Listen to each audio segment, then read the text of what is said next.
Hello, this is the Exploring the Faith YouTube channel. Thank you so much for joining us today. With me today is Rabbi Wayne Franklin. He is a rabbi at Temple Emmanu-El in Providence, and he's been very active in Jewish, Christian, Jewish Catholic dialogue in the state of Rhode Island, where I'm from. And he joins us today in order to discuss various topics relating to the history and theology of Jewish Catholic religious dialogue. So thank you very much, Rabbi Franklin, for joining us. Thank you, Cole. It's a pleasure to be with you. And so let me begin with somewhat of a personal question. Sure. Tell me a little bit about your own spiritual journey and how you ended up getting involved in this question of Jewish, or in the topic of Jewish Catholic or Jewish Christian dialogue. Well, I grew up in a small town in Texas, about 60 miles from Houston, and the rabbi in our community with whom I was very close was a refugee from Europe.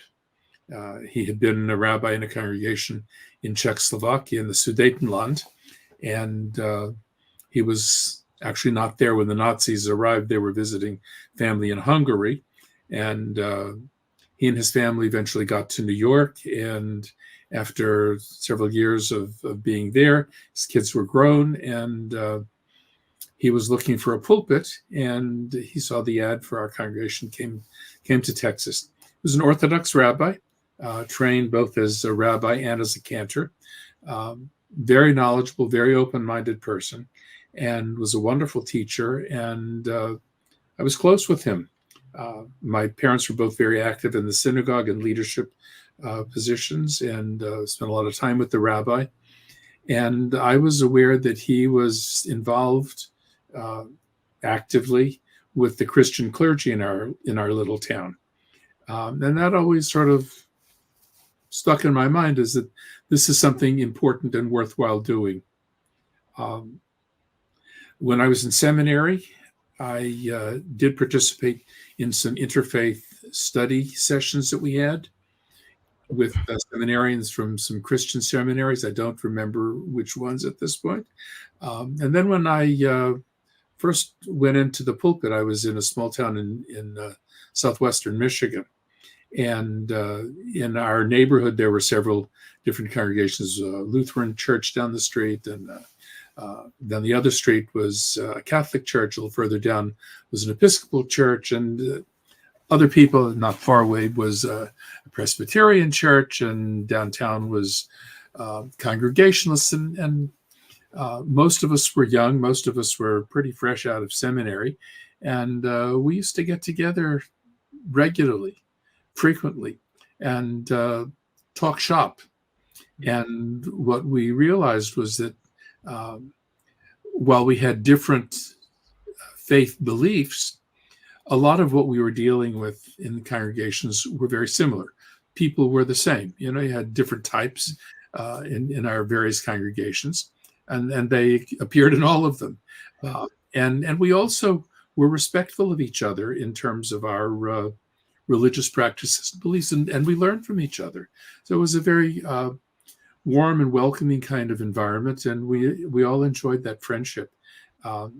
My next congregation, I was in a suburb of New Haven, and similar kind of experiences there.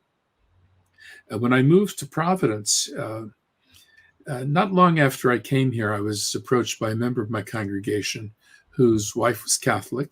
He was a member of the congregation, and he said that they were friendly with a Catholic priest who'd been involved in Jewish-Catholic relations for most of his career. He was originally from Providence. He had been away in Washington and in New Jersey doing interfaith work, really his whole career. And he's now back in Rhode Island, living in Providence. And it wasn't in Providence. It was, I think, Smithfield or somewhere. He was back in Rhode Island. And he didn't have Jews to talk with. He didn't know any people here because he'd been away for so long. Would I be willing to meet with him and talk about the possibilities of getting together or whatever? So I said, sure, who is this person? So he told me his name is Father Edward Flannery. Well, I was kind of overwhelmed because I was a young rabbi even though I was the senior rabbi at Temple Emmanu-El, it was the beginning of my career. And Father Flannery had written a book, a very important book called The Anguish of the Jews, which I had read while I was in seminary. Anguish of the Jews is a book about Christian anti-Semitism and anti-Judaism for about 2,000 years. It's a very honest, open book. It was really a pioneering book in that field. And thinking of the opportunity to meet Father Flannery was a great privilege and honor. Yeah. What happened was that he and I met, became friends, and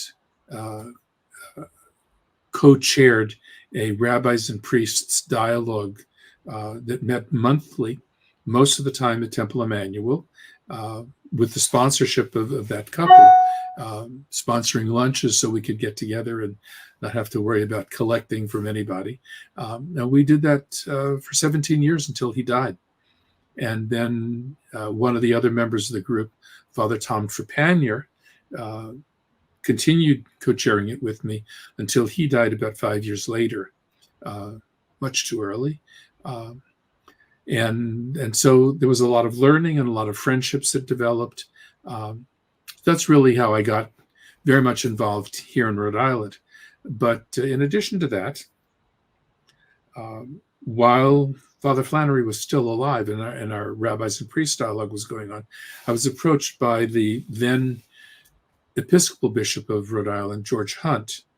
They asked me if I would join with him in a project he called the Abrahamic Accord.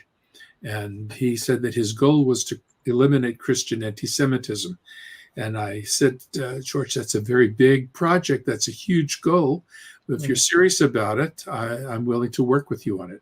So we did. And we worked on that for at least 10 years, maybe more.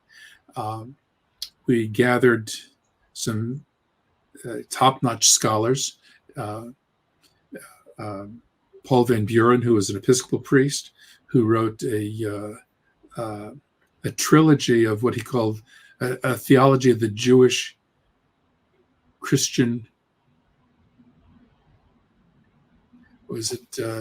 theology of the Jewish Christian reality, 3 volumes. So it completely reworks how Christianity and Judaism relate to each other, which is very interesting. We also had as a scholar Professor Anthony Saldarini, who was a professor at Boston College. Tony was very well-educated priest at one time. He had done his doctorate at Yale with Judah Golden, who was a leading rabbinic scholar. Tony eventually left the order, and when I met him, he was married with family, but he'd been ordained as a priest. He read the Jewish sources in Hebrew and Aramaic and interpreted them quite honestly and responsibly, and he read the Christian sources in Greek and Latin and responsibly and honestly interpreted them. And then I brought into the group my professor from the Jewish Theological Seminary, Rabbi Neil Gilman, who is an outstanding contemporary Jewish theologian. And so they were our lead scholars, and then there were other people that we invoked to study with as well. And the premise of that dialogue, and really of most of what I've done, but it was very explicit in that Abrahamic Accord project, was that we study with each other to learn and understand one another and have a mutual respect and appreciation, but absolutely no intention of converting, and no debating as who is right and who is wrong. It's a matter of learning about each other and each other's traditions and what the meaning is. And so those kind of explorations have been very significant, and I've continued that. I've, as I think you know, I've co-chaired with Professor Arthur Urbano at Providence College. We continue to co-chair a dialogue between Jews and Catholics in Rhode Island. And I'm also a member of a group called the National Council of Synagogues, which is a group of rabbis and Jewish scholars from the liberal movements in Judaism, Reform, Reconstructionist, and Conservative. And we meet for interfaith dialogue nationally with representatives of the U.S. Conference of Catholic Bishops and the National Council of Churches. And all of these dialogues have essentially the same premise, that we're there to learn with and from each other, and to be mutually respectful and supportive of one another, and to do joint projects in areas that we both share and find meaningful. So. Yeah, and actually, it's interesting because you had said you had worked with Dr. Urbano, and he was a professor of mine when I was at PC, and he studies a lot of stuff concerning, obviously, as you know, early church history. Yes. And obviously, that's that area bears a lot on like Jewish Christian dialogue or just interreligious dialogue in general, because one of the first major events of Christian history is sort of the debates within Judaism about the exact nature or status of Christianity. And then obviously a lot of the divisions that currently exist within Christianity can also be traced back to these early years of Christianity. So by analyzing sort of the early history of the church, you can gain a lot of insights about, the history the relationship between Judaism and Christianity. But this also leads to something interesting, because the thing that led to the split between Judaism and Christianity was the thing that's a subject that's foundational to both modern day rabbinic Judaism as well as modern day Christianity. And when dealing with people with such big differences, I mean, you yourself had noted that a big part of that approach is, again, learning from one another and having a better sense of mutual understanding. And that sort of leads to my second question, which is more, practical. It deals more with really, I guess, the core of the matter. And when you talk about interreligious dialogue, usually dialogue between Christians and non-Christians, it's easy to bring up sort of vague concepts like sort of unity or cooperation or peaceful coexistence as sort of the purpose of this dialogue. But this can mean radically different things to radically different people in different contexts. And so what do you see as the primary goal or end or sort of the driving motive behind Jewish Catholic or Jewish Christian dialogue? Is it merely mutual understanding or peaceful coexistence, which is a noble end in itself, but is it simply like getting rid of bigotry, or is it something more specific? And what do you see as the means of like obtaining that end? Well, getting rid of bigotry would be an enormous accomplishment if we could do that. Truthfully, I wouldn't suggest that that's a minor issue. Well, yeah, especially now, Cole, given the terrible rise in anti-Semitism that we're seeing. I mean, it's awful in this country. It is really awful, and Jewish students on campuses around the country are suffering from it. I mean, out and out hatred and violence and things like this. I mean, stuff that I'm reading, I can't believe. I know it's happening, but it's scandalous, and I think it comes from people not knowing each other and understanding each other's traditions. I think that the goals that you articulated are not minor. These are major issues, and if we can achieve mutual understanding, if we can achieve respect for one another and respect for difference and an appreciation of pluralism, which is really at the root of it, I think we would have accomplished a great deal. And that is a lot of what we try to achieve. And another product of this that I and my friends who are engaged in interfaith work also look for is friendships. I mean, for example, one of the people I met is a man who recently retired as a professor at the Presbyterian Seminary in Austin, Texas. He himself actually is a Congregationalist minister, very well educated, and we've become good friends. I mean, through our meetings and dialogue, we've had private conversations during these sessions where that relationship has deepened. He's come to visit at my home, spent time here with us, and I just had an email from him a few days ago. So we haven't been together in a long time. Can we talk? So we spent an hour on Zoom talking. It was great. He's in his world. I'm in my world. We respect each other's worlds. We talk about what's going on in each other's worlds, mutual concerns. He's sympathetic to things that I'm concerned about. I'm concerned and sympathetic to things that he's involved with. So, I think that's wonderful. And I have that kind of a relationship with Arthur and with some of the priests at PC, and have had that with others through the years. And it's interesting because obviously, and this is a sad fact of sort of Western society, is that, anti-Semitism is unfortunately deeply rooted in, the cultural ethos of the West. And Yep.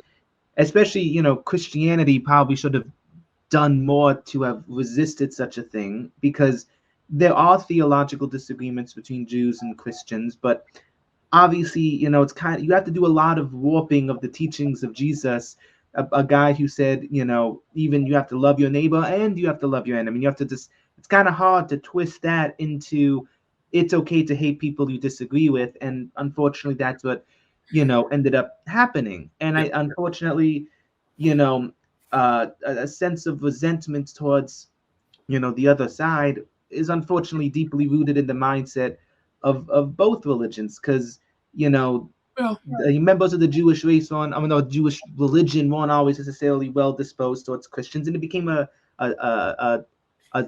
feedback loop. It's just resentment feeding resentment. So obviously, to overcome that bigotry and to create that sense of mutual understanding, and then, let's get real. We as a society seem to have been making a little bit of progress in that, especially in the aftermath of World War II. Like, we saw where anti-Semitism leads with what happened in Nazi Germany, right? that's true. But if I can just back you up, I think you're overstating the case of resentment among Jews for Christians through the years and certainly in early times. I heard a lecture a week or two ago. I don't remember the date exactly, but just within the past couple of weeks, by Professor Matthew Thiessen, who teaches in Canada at a school there. And he spoke at an event at Boston College as part of their Catholic Jewish studies program. I don't remember exactly the Centers for Catholic Jewish Understanding, something like this from BC. In any case, he presented a very different perspective on reading Paul, and his contention is Paul did not set out to create a new religion, that Paul was Jewish his whole life, and affirmed Jewishness and Judaism. He was looking, according to Thiessen, for a way to bring Gentiles into the Jewish orbit. He also made the point, and other people have made the point too, that at the time of Jesus, during late Second Temple Judaism, we're talking 2,000 years ago, there were many different sects among Jews. There was not just one Judaism and that's all there was. It was monolithic. Many different expressions of what Judaism was, or some people refer to them as Judaisms, okay? And that the focus on messianism was a strong one among many. And there may have been disagreement about who was the Messiah, and if the Messiah was this person or that. There were other candidates other than Jesus of Nazareth, and depending on what people saw as the criteria necessary for qualifying as the Messiah, they would either exceed or not, and that's what a lot of the issue was, and he points that perhaps many of the early church fathers misunderstood Paul, and that's where a lot of the problems developed. It wasn't that the essence was wrong or in conflict, but the interpretation later. In that same vein, this scholar, Tony Saldarini, who had been part of our Abrahamic Accord, used to talk about how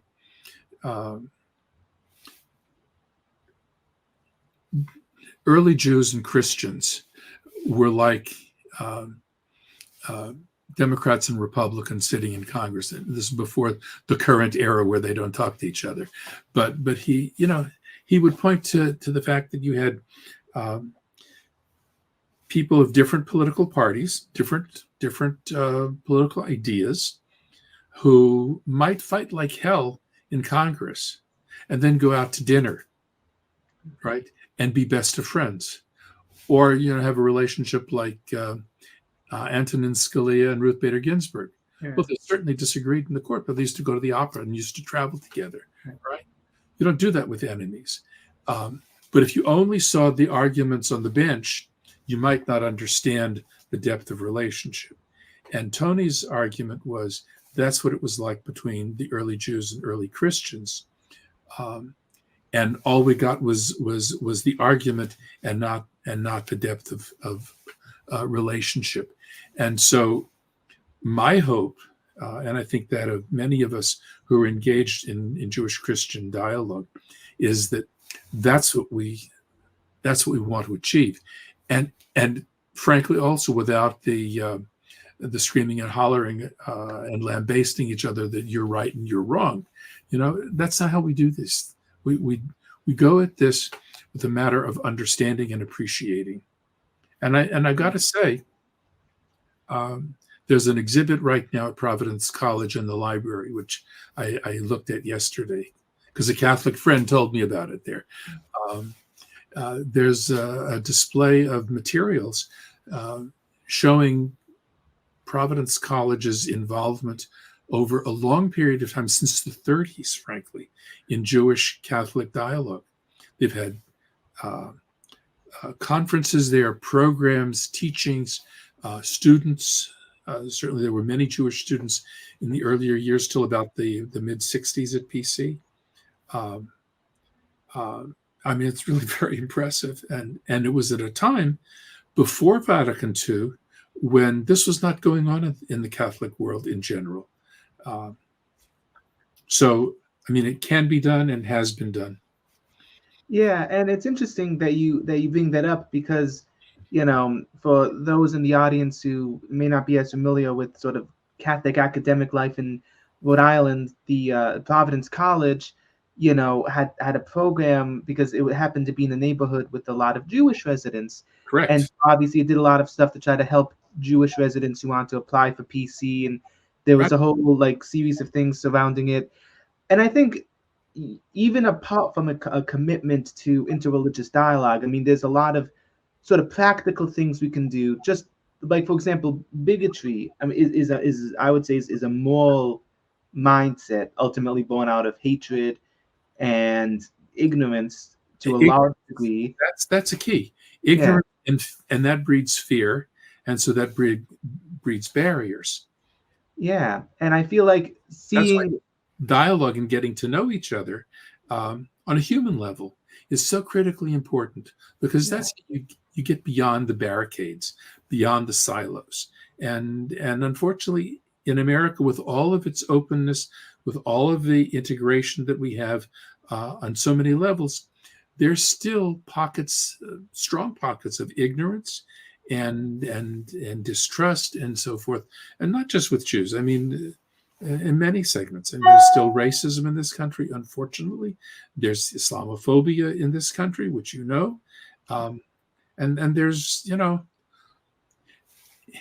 it seems that anything that you don't know about, you tend to hold at arm's length and Exactly. be somewhat apprehensive about.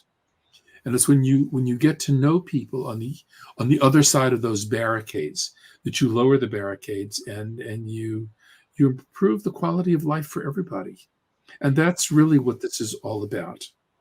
Yeah. And just in general, I mean, the minute you begin to properly understand the other and what they're all about and what motivates them and what they believe, you start seeing them not as this is a Catholic, this is a Jew, this is a Muslim, this is a white man, a black man. You begin to see them as your fellow human. Not to say that your religious identity isn't important, but you begin to see them as fellow humans, you know? And that's what both of our traditions try to teach, do teach, Yeah. right? The question is, do we listen to our traditions? Do we really learn from that?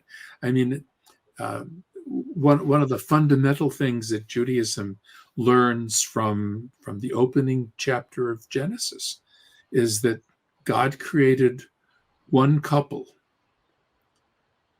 and from them all of humanity derived. I don't know that that's scientifically accurate. It probably isn't.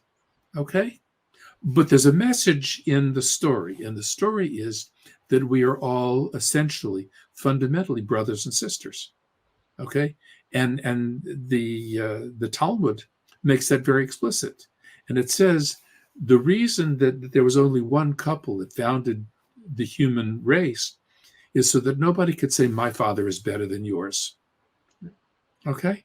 And when we can appreciate that dynamic and really buy into it, then I think we can grow to love one another as I think both of our traditions instruct us to do and guide us to do. Exactly.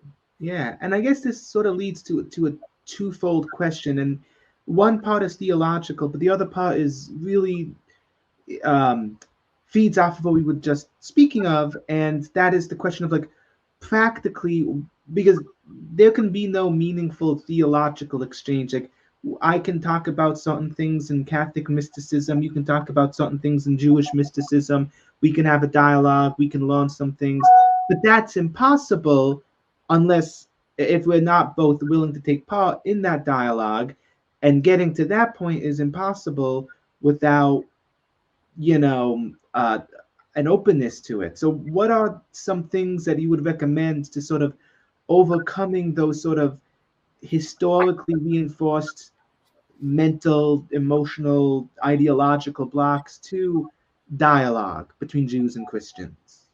Well, go meet people. It's one thing. Um, it's highly likely that people from our respective traditions meet each other in business or in school or on the street. I mean, in neighborhoods? Who knows? And if we're courageous enough and kind enough to talk with each other civilly and inquire, we may learn a lot. I could also suggest people read some of the documents that have come out from both the Catholic Church and many of the Protestant churches, and the Jewish community as well, since Vatican II. I mean, start with the Vatican document Nostra Aetate. But there are many documents that the Church has promulgated and that the Protestant denominations have issued, and their statements in the Jewish community also. There's a website that's hosted by St. Joseph's University in Philadelphia. It's called Dialogica. And if you go on there, they have collected, I think, all of these documents. If people would go and read some of them, and see the kind of openness that's going on, see the rethinking that's going on, it would help a lot. It would perhaps make people feel more comfortable and less resistant to going to participate, perhaps, in a dialogue event. I mean, I just finished on Monday night. People in our synagogue had organized a class where Professor Urbano and his colleague, Professor Benny Bar-Levi, who's teaching right now at Providence College, they taught a 7-week session to a group of Jews and Catholics. It was organized through the Jewish community, but Catholics were invited. Arthur circulated it. You may have even gotten the announcement yourself to participate in this course. The overall title is Delve Deeper, like, not just surface conversation, but it was the title was Two Nations in Your Womb. And it was about Judaism and Christianity in dialogue in late antiquity. And so we studied a lot of documents, a lot of history in both communities. And, so Professor Urbano taught from the Catholic tradition and Professor Bar-Levi taught from the Jewish tradition, but they're both well versed in each other's traditions at this point. And there were about 30 some odd people who participated in this class. And it was very rich and very interesting. And the last session on Monday night was, bringing it up to date and not leaving it in the with the contemptuous statements that you're familiar with from some of the church fathers and medieval scholars. It moved it up to the current documents that have been shared and whatever. And so it was a very rich, very informative class. People could take such a program, ask for that. Yeah, that's actually interesting, because what you ended with actually leads into sort of the second part of this question, because when you look at the current state of affairs, the Catholic Church has officially put forward, a commitment to an openness to Jewish Christian dialogue, and the vast majority of Jewish scholars also feel that way, of having a commitment to this dialogue, and seeing what Jewish thinkers and Catholic thinkers and especially like Vatican II have said about this is an important first step, and becoming aware of the source material is an important first step.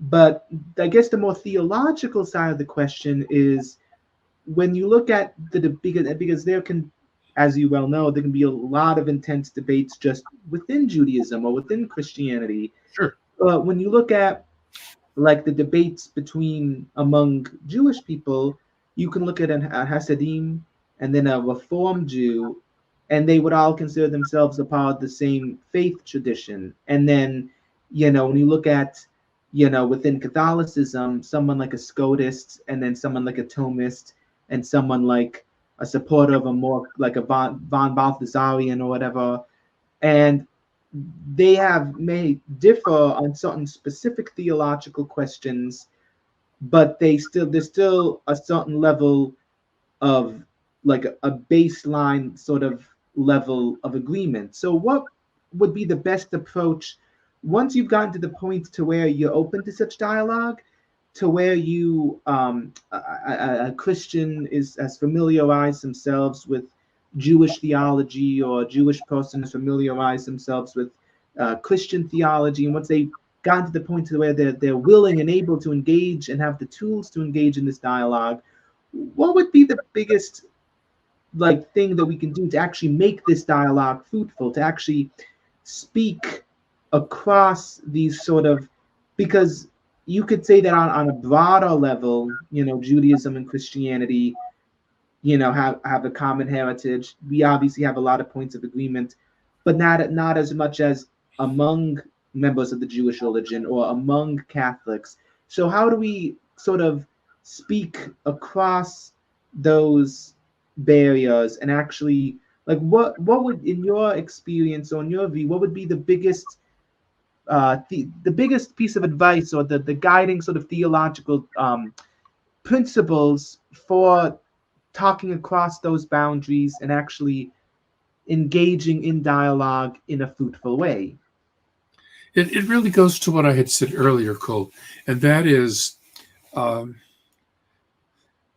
not letting our different traditions be boundaries, or feel that we have to argue about them. I mean, it doesn't serve anybody any purpose. If we engage in this kind of dialogue, the purpose is to learn and to be mutually respectful and gain a mutual appreciation. And I can remain fervently Jewish and learn about Christianity, which I have, and appreciate it and understand what it means and what it says and what it offers to its adherents and what it contributes positively to the world. That doesn't mean I have to become a Christian. It doesn't mean that I'm less Jewish. I know that that's often one of the concerns that people bring to this, is that, if they engage in interfaith study, they're going to cross the boundary and become something different. That's not the purpose at all. And I think one of the things that is helpful is if we engage in this without fear, without fearing that we're wrong or somebody else is wrong. It's an attitude shift. It's an attitude built of respect and acknowledgement that somebody else also has a truth, and that it is positive and worth knowing and worth having as part of the fabric of goodness in the world. So I guess my assumptions would be different from the way you sort of laid out the question. Yeah, but you do actually raise a good point about the centrality of intellectual honesty. I mean, when you look at the apostles, I mean, the apostles and their immediate followers, and even Jesus Christ himself, they didn't necessarily see themselves as outside of Judaism. The question of whether or not Jesus was the Messiah was more like each side saw themselves as Jewish, and it was more like, I'm disagreeing with your specific interpretation of a faith tradition that we both share. Right. But like even someone like St. Paul or the apostles, when trying to make sense of Jesus, would have been drawing from the sources of Jewish theology, spirituality, and even when you skip ahead to the Middle Ages. I mean, you even saw think figures like Maimonides, who was obviously, this theological formation was within his Jewish community, but he also did philosophical training among the major intellectual centers of the Islamic world. Yep. And he had a big influence, obviously, in Judaism following him, but he's also quoted from Aquinas. And sometimes Aquinas disagrees with him, but sometimes Aquinas says, yeah, he makes a good theological or philosophical point. Here's how that can support a larger point I'm trying to make as a Christian. As a Christian, I'm trying to make a point, but here's something that a Jewish thinker said that I think clarifies that. And so this attempt to sort of learn from the other, and I guess that's really the core of the question, and you kind of touched on it. How does one maintain that balance between a firm rootedness in their tradition, but also a willingness to dialogue? And I know everyone has a slightly different approach to it, but whether it be your personal view or just common views that you've seen over the course of your time taking part in Jewish, Catholic, to Jewish Christian dialogue, what are the best ways to go about doing that? Let's go back to your example of Maimonides. Maimonides, and I think Aquinas also, learned from Aristotle. And so Maimonides, I mean, I learned this in college. My freshman year in college, I took a philosophy course taught by a rabbi at Yeshiva University, an Orthodox school in New York. And he demonstrated to us how Maimonides quoted from Aristotle 5 proofs for the existence of God. I mean, you could just like cut and paste, right? Well, that was very revelatory, but it's also significant because Maimonides is not the only Jewish scholar who learned from other traditions. And what I have learned in the course of my studies is that Judaism inevitably learned from the world in which it lived and brought what it saw as good and not contradictory to Torah and Jewish values into Judaism and sort of embraced it and retooled it in a Jewish context, which is really what Maimonides did. I mean, there were Neoplatonists also in the Middle Ages, quoting from other Greek scholars, philosophers, and in more modern times, as a result of the Enlightenment and intellectual approaches to the study of all kinds of subjects, Jews also began to do that. There was a movement in Germany, is where it started, in the 19th century, called the Wissenschaft des Judentums, which means the science of Judaism, scientific study of Judaism, which meant looking at Judaism, applying critical scholarly methodology, like was done to other subjects in universities, right? And so, rather than just taking Jewish texts at face value, there was now possible to understand the dimension of the growth and development of these texts as reflections of the societies and the attitudes and ideas that were extant and circulating in their times. And that has been very enriching. And so that ultimately led to the creation of the more liberal movements of Judaism, conservative Judaism, Reform Judaism, and later Reconstructionism, which developed in America, influenced by sociological trends and scholarship and things like that. So yeah, I mean, that's very much been part of the Jewish experience. Yeah, and that, there seems to be some vague parallels between that and, even like a Christian notion of a natural theology, of the notion that there are some spiritual and moral truths that are accessible to all people, even if they don't believe in the Bible. And, that can serve as a basis for learning from one another, for dialogue, and even among adherents to the Jewish faith. I mean, from a Christian perspective, adherents to the Jewish faith are unique in the sense that, unlike with dialogue with other non-Christian groups, like if you were to dialogue with Hindus, we're having a dialogue with people of a radically different worldview, whereas when we're engaging with members of the Jewish religion, we're talking to people who, in many significant ways, already kind of overlap with our worldview, because there's certain broad parameters set forth in the Old Testament and from a common God. We're starting from common bond, from a common root source. That's correct. That's correct. Yeah. And so obviously, I'm guessing that in your view, in your experience, that recognition of that common overlap has also played a pivotal role in Jewish Catholic dialogue, or? Yeah, well, it's as I say, it's like close relationship. I mean, Pope John Paul II referred to Jews as Christianity's older brother. Yeah. So and there is that recognition, there is that reality that we do start from a common source.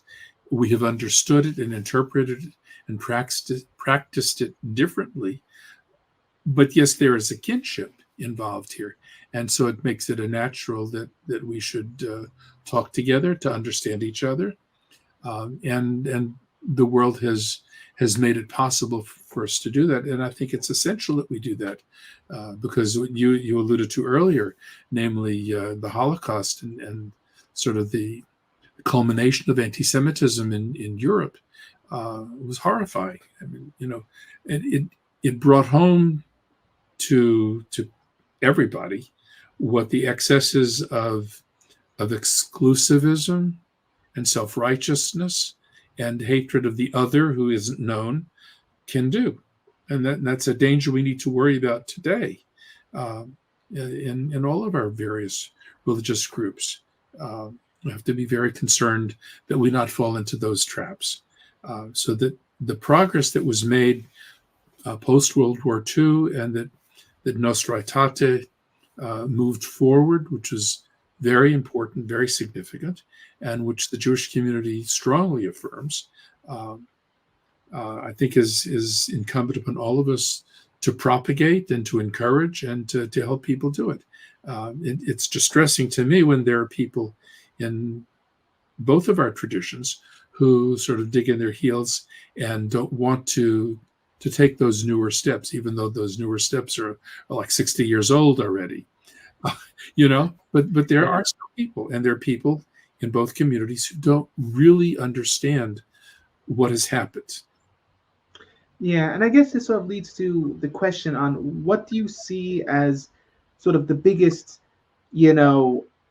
point of progress or source of progress in Jewish Catholic dialogue, and what do you see as the biggest obstacle to the furtherance of Jewish Catholic dialogue, whether in this state or in this country or just in general? Well, the progress that I see in all the various dialogue events that I've been involved with and I'm still involved with. I mean, I can assure you there is real progress in there, okay? And there is real benefit in that. Doesn't mean it's always easy, but it's essential, and the result is quite significant.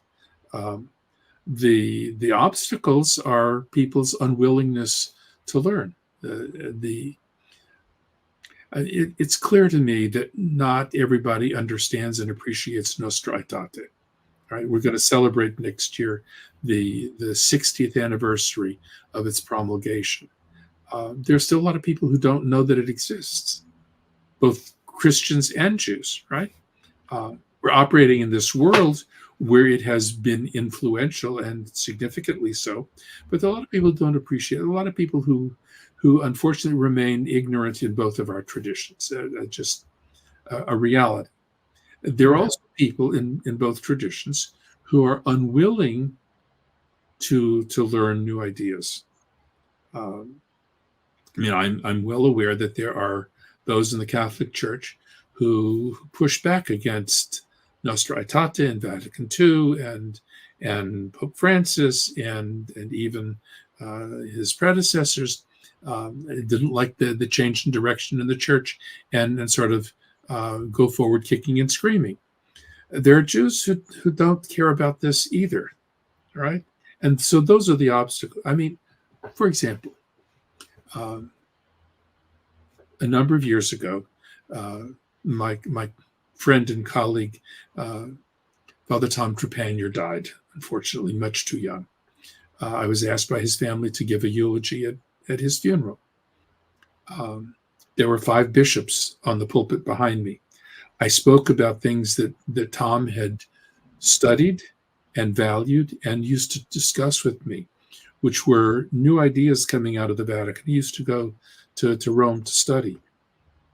And he would often quote Pope John Paul II and Cardinal Walter Casper, who were leading with new ideas in terms of their understanding and appreciation of Judaism. And I quoted several of the things that Tom had taught me and papers that he had shared with me.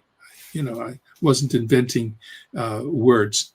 And after the funeral, sometime later, one of the people who'd been in our rabbis and priests dialogue came to the synagogue to tell me that the bishop didn't like what I said in the eulogy. And I said, well, I was just quoting Tom and the Pope and Cardinal Casper. And his comment was, Casper is wrong. Mm-hmm. So I'm sorry. He's a cardinal. He's just a bishop. I'm just a rabbi. I'm quoting, right? But it was evidence to me of a resistance to new thinking in the church. And from what I read, I know that there is resistance in the church. That's an obstacle. That's a problem. Okay? Yeah. And unfortunately, I mean, there there are a lot of debates and controversies and a lot of, controversial, figures even within the church. And there's, a lot of, especially in today's world, there's a lot of discussions or debates about like when you get to some of the where exactly do you draw certain lines. But even then, it's beyond that. I mean, there is, and most Catholic clergy, even if they're not super involved in interreligious dialogue, do recognize that the church does have a commitment to dialogue with other religions, and that in itself doesn't entail a watering down of your tradition. Like one can Right. have a commitment to this, because in order to engage in dialogue, you have to know what the other says, but you also have to know what you say in order for there to be any meaningful exchange or mutually beneficial exchange. And unfortunately, there's even that relatively modest proposal. People get freaked out by it in a sense. Well, a lot of people, I think, are afraid to start engagement. And I also know that that Catholic priests, as rabbis, have lots of work in their respective parishes or synagogues, and not everybody prioritizes doing this kind of work as some other people do. Okay, and not all of my rabbinic colleagues did. Many of them did, but not all. And I know that some of my Catholic priest friends were able to do it and felt that it was important to do. And others maybe just didn't have time, or it wasn't as high on their priority list. And so if you don't engage, and you don't experience the benefits of it. If you allow yourself, sort of make the time for it, then you do. But I know that it's challenging. Yeah, and so with that in mind, sort of the last major question I'd like to ask is, what is your biggest piece of advice for people hoping to get involved in, or people hoping to further Catholic Jewish dialogue? Go do it. Just go do it. Find people that you can talk with and experience it. Create opportunities if you can't find them. As I suggested earlier, you go to the Dialogica website at St. Joseph's University. I mean, you don't have to even put in St. Joe's, just Dialogica, D-I-O-L, Dialogica, Logika. And you'll click on it and get this whole library of documents. Read them. Start plowing through. You don't have to read all of them. Read some of them. Get a flavor, and then see how else you can get involved.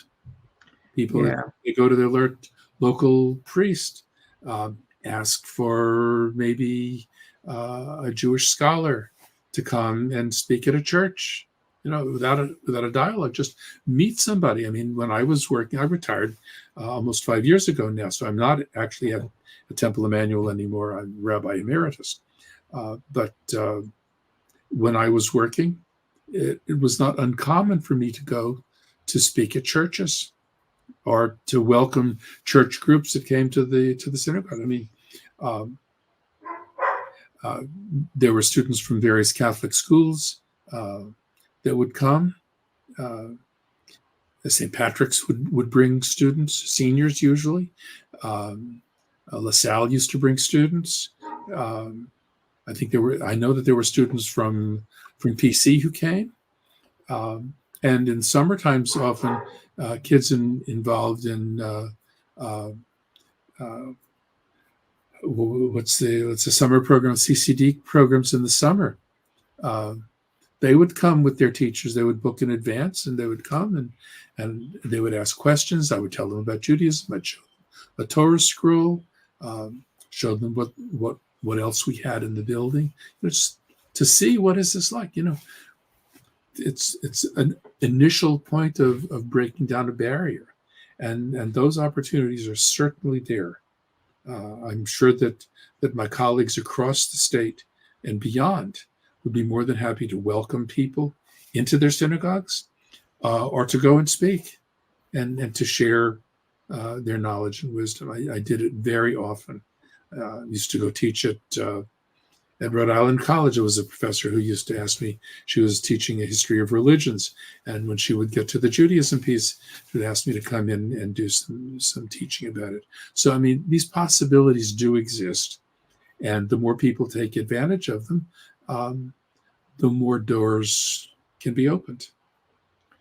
Well, that's definitely true. And it's, again, it's like the Nike, just do it. You got to actually overcome that initial sense of, just do it. Yeah, because once you actually get into it, nobody bites.